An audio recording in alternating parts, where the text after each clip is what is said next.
But based on information from the woman's family and the work of a researcher, as well as DNA testing and genealogical research, we've identified 3 of the Allenstown murder victims.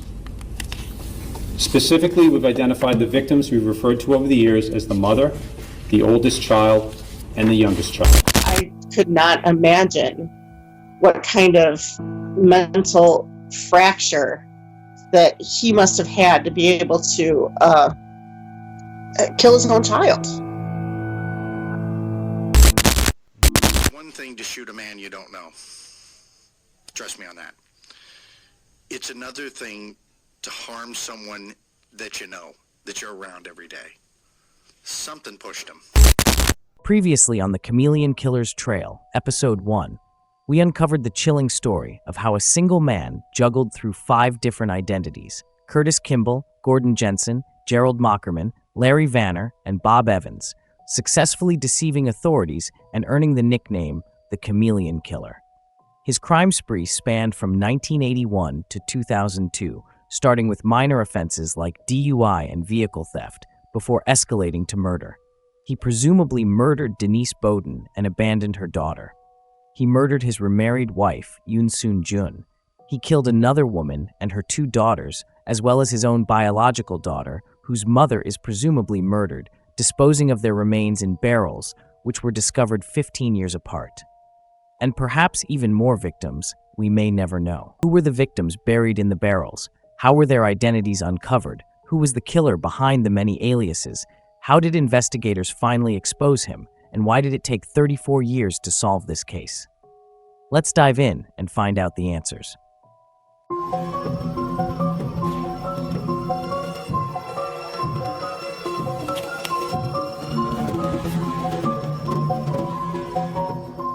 Summer 2017. Diane, a 911 call operator, received a call from her mother telling her that the cold case unit from New Hampshire wanted to talk to her. At first, Diane thought it was about her mother, that perhaps she had done something. But the truth was far from it. It was about her father, whom she had last seen when she was just 6 years old. After the call, New Hampshire investigators visited Diane and her mother at the station where Diane worked as a 911 call operator. They sat in an interrogation room for an hour as the investigators from New Hampshire laid out nearly 32 years of investigation, from the Bear Brook murders to the murders of Yoon Soon Jun, Denise Bowden, and the story of Lisa's abandonment. After this, the investigators asked Diane for a blood sample to test her DNA, to which she complied. For the slight possibility that this did not match up, I was just hoping that maybe they were wrong. The detectives weren't wrong. Diane was the final piece of the puzzle in uncovering the real identity of the Chameleon Killer, a man who had used 5 known aliases in the past, as far as the cops knew. Larry Vanner, who murdered Yoon Soon Jun; Bob Evans, who murdered Denise Bowden; Gordon Jensen, who abandoned Lisa; and finally, the man who killed the Bear Brook victims. It was Diane's father, Terry Peter Rasmussen. He would end up using many different names over the years, and in New Hampshire, he called himself Bob Evans. How did investigators find out Terry Peter Rasmussen's real name? Through the same technique used to find Lisa's family, genetic genealogy. It's the use of DNA testing combined with traditional genealogical methods to trace ancestry, identify relatives, or solve historical and criminal mysteries. It analyzes genetic matches to establish connections between individuals or determine family histories. Genetic genealogy itself is only getting more powerful, shockingly more powerful. Remember how in 2014 it took Barbara Ray Venter and a huge team of volunteers an estimated 10,000 hours to track down the identity of Lisa? Earlier this year, I asked her if I could go in. There's some new techniques available that take advantage of the fact that there are just huge numbers of people now testing. And so I went through, pretending that I didn't know who her parents were, just went through using the new technique. It's called pedigree triangulation. And it took me 10 hours to identify her father. No. From 10,000 hours to 10 hours? Correct. Barbara Ray Venter, the genealogist who uncovered Terry's true identity, was the same expert who identified Lisa's family through genealogy. This was the first time in the history of criminal investigation that genealogy was used to reveal a killer's identity. This technique has since continued to expand and advance. After identifying Terry's real name, Barbara began receiving DNA samples from all over the country to uncover the identities of other criminals, and she succeeded in many cases through genetic genealogy. Now, the question arises, why couldn't she identify the Bear Brook victims? They are unidentified for almost 32 years. The answer is that the victims' DNA was too severely degraded to run a genealogical test on them. They've been difficult from the beginning. We're talking about bodies that were out there exposed to the New Hampshire winters for between 5 and 20 years. Bacteria have apparently infiltrated into the bone. We've done multiple extractions, and unfortunately they've typically been heavily contaminated. So when they looked at what percentage was human and what was bacterial, there was like 2% or 3% human, and the rest was all bacteria. Now back to Terry Peter Rasmussen's life. He was born in 1943, grew up in Colorado, Arizona. He dropped out of high school and joined the Navy in 1961, where he was trained as an electrician and served for 6 years on various bases along the West Coast. After leaving the Navy, he worked at a shoe shop owned by his parents in Hawaii. In 1968, he married Diane's mother and moved to Arizona. They had 4 children, including Diane. Diane doesn't remember much from that time, but what she does recall is a house filled with conflict and abuse. This later became the main reason for her parents' divorce in 1975. However, the specific incident that led to the divorce was when Terry burned his 3-year-old son, Eric Rasmussen, with a cigarette. My mother says that the final straw was when she came home from work one day and he had burned my brother with a cigarette. And she knew that she then had to get out. This is what Eric had to say about that day. I remember the day that he burned me with cigarettes. I don't remember if it was 1 or 2, but I remember feeling burnt. And I remember crying, and I just remember the look he gave me. It was just so, it's hard to describe. It was like a dead man looking at you in some ways. Do you remember how old you were at that time? I think I was right about 3.5 to 4, right in there. Their lives oddly seemed to run parallel to each other to some extent. Like Terry, Eric was also heavily into electronics. Just as Terry had joined the Navy, Eric joined the Marine Corps, had few divorces too. Above all, they even looked alike, both having deep blue eyes. This physical resemblance further assured investigators that Terry was indeed Eric's father. It's a really odd parallel because, there were 2 things that he was heavily interested in, and that was mechanical and electronics. And the way that unknowingly, my path directed was exactly down those same ways. I spent time as an auto mechanic. I spent time in the dyno field, which is heavily electronic. I mean, he went into the Navy. I spent time in the Marine Corps. I don't want to be like him, but unfortunately, I kind of am in a way. And that is a scary thought in itself. That's the one when I can't sleep at 3 o'clock in the morning that draws me. I know I'm not going to do what he did, but I don't want to get anywhere close to that line. And that's the one that keeps me up. Eric also shared in an interview that he had recently reconnected with Terry's side of the family. They described Terry as a troublemaker who got angry easily. Eric recalled a story shared by the family about a time when Terry, as a child, ran after another kid at a family picnic with a knife in his hand because of some dispute. Eric believes that there must have been a point in Terry's life that pushed him to such extremes, possibly something he faced or witnessed during his time in the military.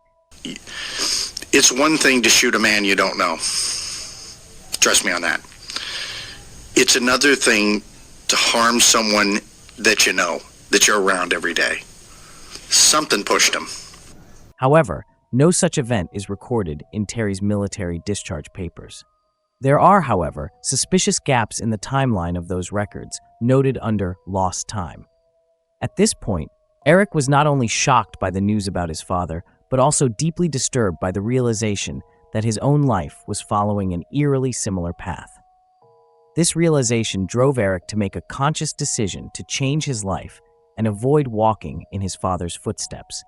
To symbolize this change, Eric even switched careers. He now works at a veterinary clinic. What drove him? And that's really what I have to know, is what drove him.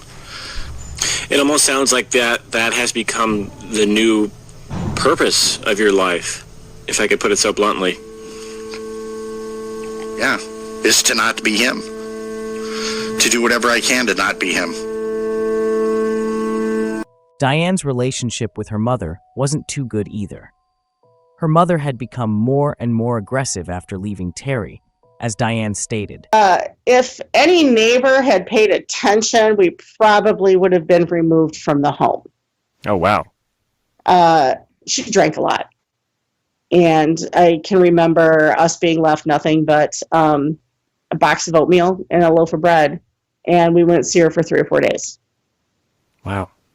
And, she was very quick to hit you for any perceived slight that you may have done. I quit wearing my hair in a ponytail for many years because if she didn't like how your ponytail looked, she would grab it and cut it off with scissors. She would just grab your ponytail And say, "This looks terrible," and she would cut it off. Well, I'm beginning to understand why, when you first heard that New Hampshire State Police wanted to talk to you, that you thought it would be about your mother. Yeah, I thought for the longest. Okay, seriously. Now this is sorry, I don't mean to make light of this, but for the longest time, I really thought that she had killed him because I've seen my mother angry enough to do that. In fact, she was the only child who still spoke to her and occasionally visited her with her children. Diane firmly believed that her mother knew something about Terry that she wasn't disclosing, or that guilt was eating her up, believing that what Terry did was, in some way, because she had left him with their children, and that abandonment had broken him. Back in 1975, when Diane was 6, after they had left Terry, he came to visit them with a woman, and now Diane, 40, married with children, described her as... Now remember that I was 6, so everyone is tall. She was tall. She was slim. She had like bouncy hair, not like Farrah Fawcett hair, but bouncy. You know what I'm saying? You may not. Mm-hmm. And I think it's like a brown with some highlights. She wore glasses, and that's all I have. Later, investigators became highly interested in this woman. Who was she? According to the timeline, they believed she could be either the adult victim from the first barrel in the Bear Brook murders or the mother of the middle child victim from the second barrel, whose DNA test showed that she was the daughter of Terry. This eventually made the middle child Diane's half-sister. They weren't only telling you about your father, but also that you had this half-sister who was one of the victims. And I just wonder how that hit you. Well, she didn't have much of a childhood. Sorry, this upsets me. That's all right. That's all right. Take your time. Based on the artist rendering, she looks a lot like my little girl when she was that age.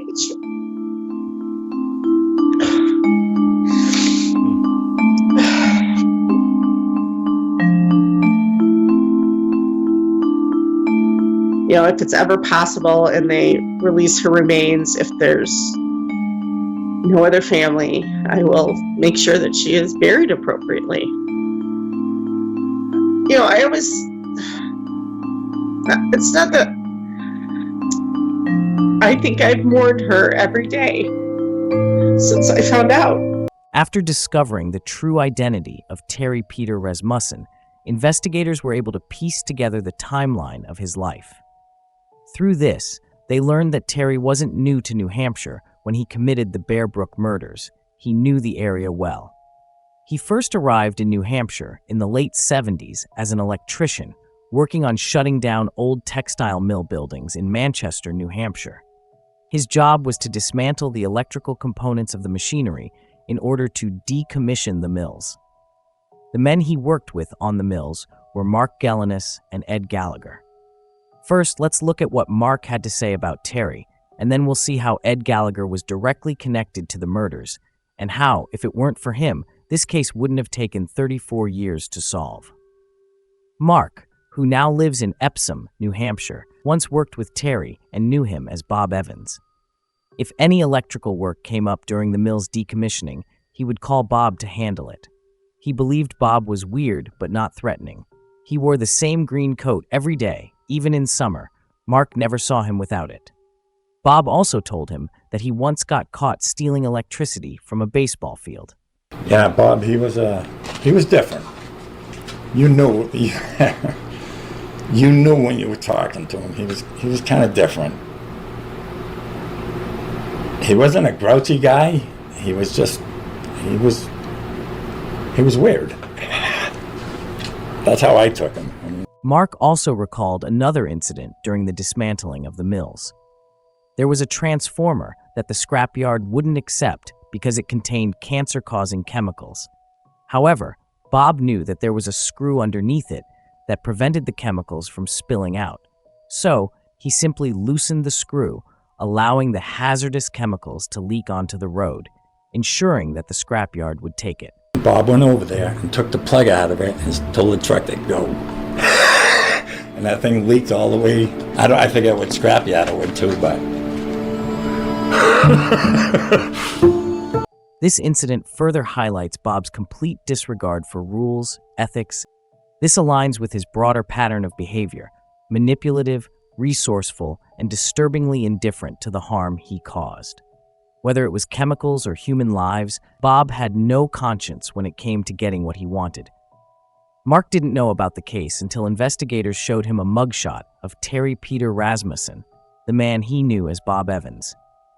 But now, knowing the truth, he began to wonder about their visits to dump all sorts of scrap, debris, or perhaps even barrels of bodies at the edge of Bear Brook State Park. I remember bringing the stuff up there and that. But I don't remember exactly, everything that was on the truck. Yeah. Do you worry that they could have been in that truck? When I asked this, Mark looked up at me with a pained expression on his face, a deep grimace, and he nodded. Yeah. I don't remember. Now, let's talk about another co-worker and friend of Terry, Ed Gallagher, who was also the owner of the Bear Brook property. He allowed Terry and Mark to dump waste from the cotton mills there, the same place where the barrels filled with 4 bodies were later discovered. Ed didn't give many interviews, but the one he did was with an amateur detective, Rhonda Reynolds, who kept contacting and bothering him, presenting different theories about the case. At one point, Ed got so annoyed with Rhonda that he finally opened his mouth and said, And during this time, we were having some conversations with a property owner.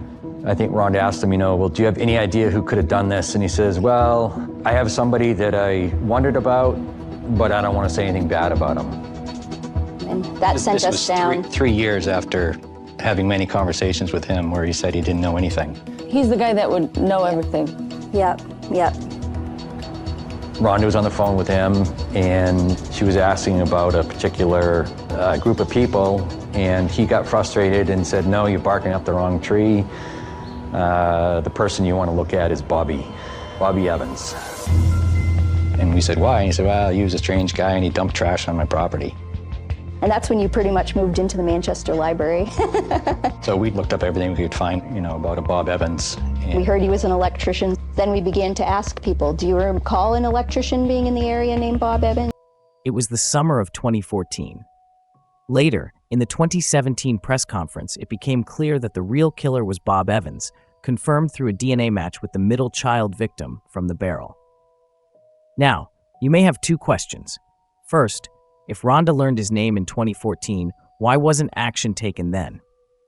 The answer is simple. His name was lost in the investigation. And here's what the Attorney General had to say about this. it took a lot of information before the pieces came together. And sometimes information floats out there, names float out there, but again, you need other pieces before you can connect it. Especially a case like this that had just gone on for so long, and we just knew so little about and still know so little about the people who were involved. So, that can happen. Sometimes names can float up, but they just don't mean anything at that point. It's looking back that you go, aha. You have those aha moments. Second, why did Ed Gallagher stay silent for 30 years after the discovery of the barrels? If he had spoken up from the beginning, the case could have been cracked wide open right when the first barrel was found. The reason? His wife. She didn't want him to get too involved in the case, which caused the investigation to stretch over 34 years. Ed told Rhonda that he never mentioned Terry's name to the investigators. It makes you wonder, if Gallagher had such a strong hunch about the killer but kept it to himself, could he know even more about the case? And was that his wife never wanted him to get involved in this. She told him to stay out of it, that he would be blamed for it. And it wasn't until she was really sick they even mentioned that to me. And then, she died that November. And so whether that has, kind of freed him up a little bit, hard to say. He also told Rhonda that one time Terry was screaming in his sleep. When asked about it, he simply said he was having nightmares. This case may have been solved, but investigators strongly believe there are more victims, ones we may never know about. As of now, there are 7 known victims, but theories continue to emerge as investigators piece together his life's timeline. Terry Rasmussen lived in 13 different states and used 5 different aliases. Yet, there are still gaps in his timeline, periods of time where investigators have no idea what he was doing or where he was.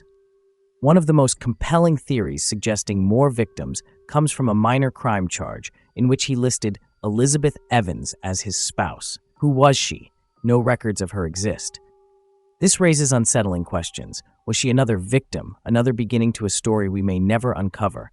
Now let's move to the second half of this episode. Until now, we've explored the identity of Terry Peter Rasmussen, his life from start to end and even beyond. But now, it's time to shift our focus to the victims of the Bear Brook State Park murders, the ones found in the barrels. In cases like these, it's common for people to glorify the lives of serial killers, dissecting their psychology, their crimes, and their movements.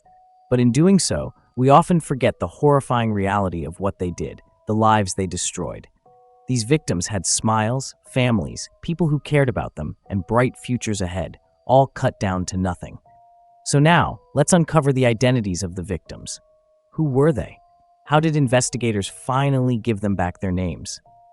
Rebecca Heath, a librarian and researcher by day, but by night, she transformed into a web sleuth, tirelessly searching the internet for unsolved cases, mysteries, and hidden truths. A true crime enthusiast, she had made it a daily habit to explore unresolved disappearances and cold cases. Then, one day, she stumbled upon the mystery of Bear Brook, a case that had started in 1985, just 3 days before she was born. Something about it immediately caught her attention, and she started looking into it.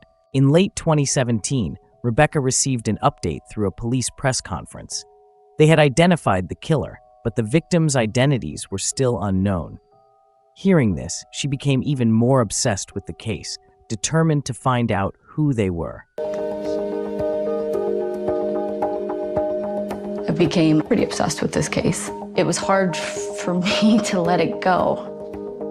I started making it my mission to try and find a little clue that could help tie this case together and give these victims back their names.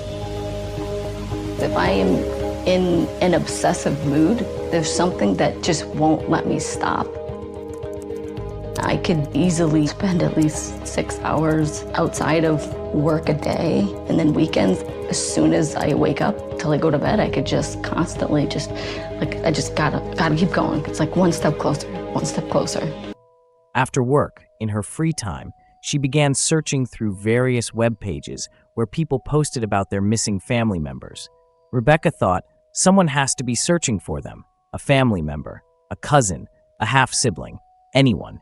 She started by ruling out missing persons who had been seen after the first barrel was found in 1985, as they couldn't be Bear Brook victims. They were already dead by then. She repeated this process many times, over and over. Finally, in the fall of 2017, she found a post on a missing persons website that couldn't be ruled out. It had been posted in February 2000. Someone searching for their long-lost half-sister born in California in the mid-1970s. The post also mentioned that both of the half-sister's parents had died in a car accident. Rebecca then started reading the replies to that post. Someone else was searching for his sister and her 2 kids, believing that the woman in the post, who was said to have died in a car accident, was actually his sister. Now, Rebecca looked at the missing dates and locations of these people, and they aligned with the Bear Brook victims. She shared this information with her fellow web sleuth group online, convinced that this could mean something. But when she didn't get enough responses from her fellow true crime enthusiasts, she eventually dropped it, stopped searching further into this lead, and moved on to other posts looking for new clues about the Bear Brook victims' identities.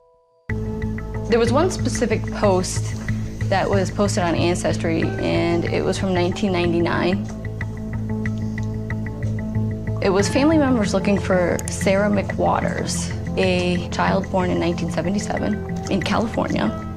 She was missing with her mother, Marlise. Sarah had a half-sister, Marie Vaughn, who was also missing. So as I'm looking into it, the dates are all lining up. The equation already is lining up of the victims found in the barrels. There's 2 girls and there's an adult female. But the more I looked into that case, I really couldn't find enough information to confirm or to rule it out. But a year later, something happened that made Rebecca think about that post again. It was a podcast by New Hampshire Public Radio covering the Bear Brook documentary. While Rebecca already knew all the details of the case, she still decided to listen. While watching episode 4, which covered isotope testing and updated composite images, something clicked. All the information from the isotope testing about where the victims might have lived before their deaths matched the locations mentioned in that old post. When I was listening to the 3rd or 4th episode, that's when everything clicked. The release of the isotope testing results was, in some ways, the final Hail Mary in the Bear Brook case. This specific episode focused on isotope testing that was conducted on the victims. Living things carry an imprint of their environment recorded in isotopes. It's like your body is coding everything that you've ingested over time. Radioisotope testing in the bones, teeth, and hair of the victims can offer one of the first real clues about where the Bear Brook victims came from. But they did tell with the adult female that she was possibly from California or surrounding states. The map for the related victims includes parts of the West Coast. As soon as I heard that, I remembered that one specific post on Ancestry message board. That Ancestry post from 1999 was Sarah McWaters' family looking for her. There was still some doubt, but this time, Rebecca didn't stop. She reached out to the person on Facebook who had been searching for her half-sister, and she immediately replied. After this, Rebecca asked if they knew anything about the half-sister's mother. The person responded. She responds back, "Yeah, it is. It's me. You've got my heart pounding. Oh, okay, I'm just wondering if I could help you find her." Then she starts just giving me like little tidbits on Marlise. Marlise had 2 daughters, Sarah McWaters and Marie Vaughn. And she goes, "Oh yeah, and by the way, we believe that she ran off with a guy and his name was Rasmussen." And I'm like, oh my God. My hands started like shaking uncontrollably. I'm like, oh my God, oh my God, oh my God. I'm like trying to type, like, oh my God. It's really them, it's really them, it's them, it's them, it's them. Then, Rebecca tracked down the siblings of the mother, hoping they could provide information about their sister's husband. After gathering all this information, Rebecca didn't waste a second. She immediately notified investigators of her findings. But what Rebecca didn't know was that she wasn't the only one searching for the victims' identities. On the other hand, Barbara Ray Venter, a genealogist, was also trying to uncover who they were. She was the same genealogist who had used forensic DNA techniques to identify Terry Rasmussen and Lisa, a breakthrough that helped crack open the case. But this time, there was a major problem. The DNA samples from the victims, collected after years of exposure to the elements inside the barrels, were too degraded for traditional forensic genealogy. Finding their living relatives seemed nearly impossible. However, Barbara found a way to overcome this obstacle. She came across an article about a scientist named Richard from the University of California who had discovered a new method of extracting usable DNA from root hairs. This technique could potentially work for the Bear Brook victims. But at the time, Barbara was recovering from heart surgery. The minute she recovered, she reached out to Richard about his discovery. They began working together, determined to extract a viable DNA sample from the decomposed remains. After many failed attempts, they finally succeeded. Once the DNA was recovered, they uploaded the results to genealogy databases, websites that store DNA records to help find living relatives. Barbara didn't even get the chance to check the results when something unexpected happened. The names Rebecca had submitted for verification were now in front of her. The final revelation in the case, the identities of the Bear Brook victims, came after 34 years, solved by two different people using two different techniques, almost simultaneously. Now, at last, we had names for three of the related victims in the Bear Brook murders. The adult woman was Marlise Honeychurch. The oldest child was Marie Vaughn. The youngest child was Sarah McWaters. When Rebecca reached out to their families and asked for photos of the victims, all doubt faded away. The resemblance between their real images and the composite sketches was stunning. They looked so happy in their photos, making the discovery even more heartbreaking. The final update, the 2017 press conference. At a highly anticipated press conference in 2017, Jeff Strelzin from the New Hampshire Attorney General's office stood behind the podium. He began by revealing the long-awaited identities of the victims. But based on information from the woman's family and the work of a researcher, as well as DNA testing and genealogical research, we've identified three of the Allenstown murder victims. Specifically, we've identified the victims we've referred to over the years as the mother, the oldest child, and the youngest child. And here they are. The mother has been identified as Marlise Elizabeth Honeychurch. The photo on the left is her high school photo from 1970.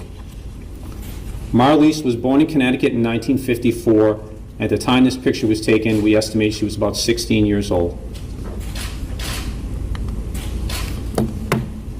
Here's another life picture of Marlise on the left with her facial reconstruction on the right. She was probably about 22 or 23 years old when this picture was taken.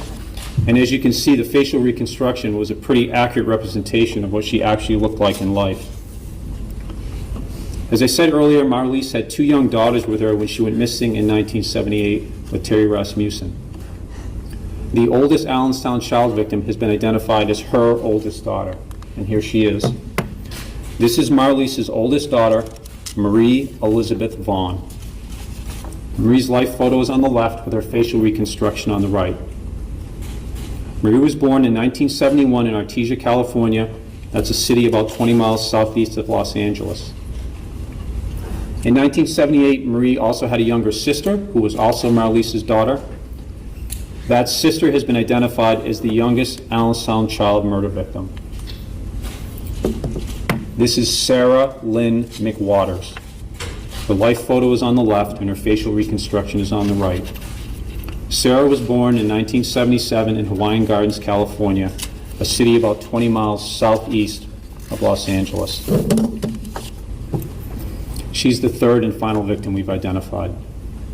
And here they are. After a lot of hard work by many people, we've identified three of our Allenstown murder victims. Then he shared what they had learned about the life of Marlise Honeychurch. Marlise had a complicated family history.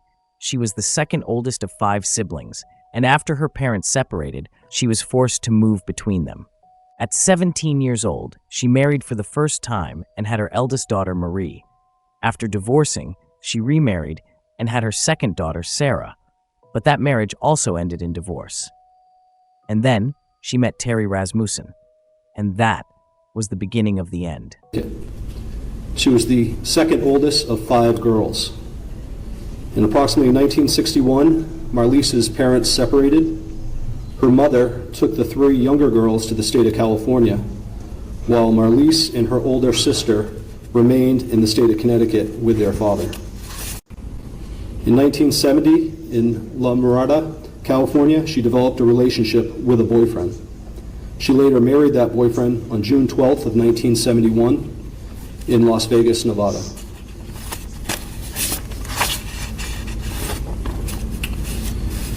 In December of 1971, Marlise gave birth to her daughter, Marie Vaughn. At the press conference, the families of the victims were present. They provided a statement which was read by the Attorney General on their behalf. Remember that those 3 victims had family and friends who cared about them and missed them over the years. Several of those family members have come to New Hampshire today and are here. They've asked us to read a statement on their behalf. On behalf of our families, we would like to thank everyone who's spent decades working tirelessly to identify our loved ones. This day comes with heavy hearts. Marlise, Marie, and Sarah were so loved by our families, and they are greatly missed. We take solace in finally having the answers we have longed for. Thank you to everyone who never gave up on the Allenstown victims. We also want to express our sincere gratitude to the media for helping in the efforts to identify our loved ones. During this difficult time, we are asking for privacy as we process the events that have unfolded over this week. The last time Marlise's family saw her was on Thanksgiving in 1978 at her mother's house. She had arrived with Terry Rasmussen. That Thanksgiving was the last time they would ever see their loved ones. Thanksgiving time of 1978 in La Puente, California, Marlise and her children went to a family event at Marlise's mother's house with a man she identified as Terry Rasmussen. She identified him as Terry Rasmussen to multiple people at that event. An argument ensued between Marlise and her mother over a trivial matter. Marlise left that event with her children and Terry Rasmussen and was never seen by her family again. And shockingly, this wasn't just a coincidence. Thanksgiving had become a chilling pattern in Terry Rasmussen's crimes. Denise Bowden, her family last saw her at a Thanksgiving gathering before she disappeared. Woon Soon Jun, her family last saw her at a Thanksgiving party in 1999, after which her relationship with them fell apart. Marlise Honeychurch and her daughters, last seen at Thanksgiving 1978, before vanishing forever. Every time, Terry systematically isolated his victims from their families, and then murdered them. A disturbing, eerie pattern, one that only became clear decades later. The case may be solved to some extent, but there are still many unanswered questions. One of the biggest mysteries remains. Who was the middle child in the barrels? Who was her mother? Another presumed victim, both still unidentified. How many more victims remain unknown? Genealogist Barbara Ray Venter uploaded the middle child's DNA to forensic genealogy databases, hoping to find distant relatives. But no close relatives of hers had uploaded their DNA, making it impossible to identify her, at least for now. There's a 4th victim we still haven't been able to identify yet, the victim we refer to as the middle child. That work is continuing, and we're hopeful of positive results. The 2 mistakes that unraveled his crimes. Terry Peter Rasmussen committed 2 critical mistakes that led investigators to uncover his decades-long trail of crime. He gave his fingerprints to investigators after Yoon Soon Jun's murder. That one record linked him to Denise Bowden's disappearance and eventually to the Bear Brook murders. He let Lisa, Denise's daughter, live. Had he killed her too, the case might have never been solved. Her survival was the key to unraveling his dark past. If he hadn't made these 2 missteps, his crimes and his victims may have remained unidentified forever. Lisa's the connection, Lisa's the mistake that he made, thank goodness, keeping her alive in his trail of murder that made that connection from Contra Costa to Santa Cruz to San Bernardino to New Hampshire And to where it's going to lead, I don't know. The deception of Terry Rasmussen. We often picture serial killers as deranged, dirty-looking psychos, but Rasmussen was different. In reality, he was cunning, disciplined, and calculated. Even when he was drunk, interrogated, or backed into a corner, he never once confessed to his crimes. He moved through 5 different identities, fooling law enforcement at every turn, making a mockery of the system. And the hardest part? He died in 2010, before his crimes were fully uncovered. He never faced justice. He was never charged for his horrific crimes. And that is something that will always haunt this case. We as a family would like to thank the community. Although this moment is bittersweet, they have their names back on this day. They can rest in peace.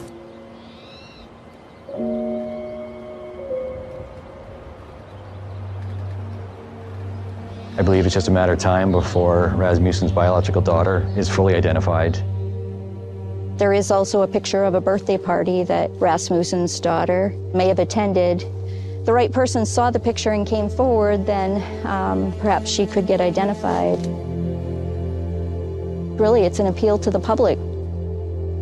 If her composite looks familiar, or if the circumstances of her life seem familiar, it would be really helpful if the public could submit tips about who she might be. So this is it for the Bear Brook case, at least until further updates. If you haven't watched the first episode on Bear Brook, make sure to check it out first, as this episode was a sequel to it. These cases take days of research, diving deep into different sources, websites, Wikipedia, research papers, and more. So if you enjoyed this video, please consider subscribing. Your feedback helps me grow, so leave a comment. And if you liked the content, don't forget to hit the like button. And I've changed my editing style to make the videos more interactive and easier to follow. Let me know in the comments, does this new style work for you? Your feedback helps a lot. Stay tuned. Until next time. I've always tried to live by the model that there's no defense against the truth. But sometimes it's hard to find out what the truth is. You got one side, the other side, and something down the middle that people might perceive to be the truth.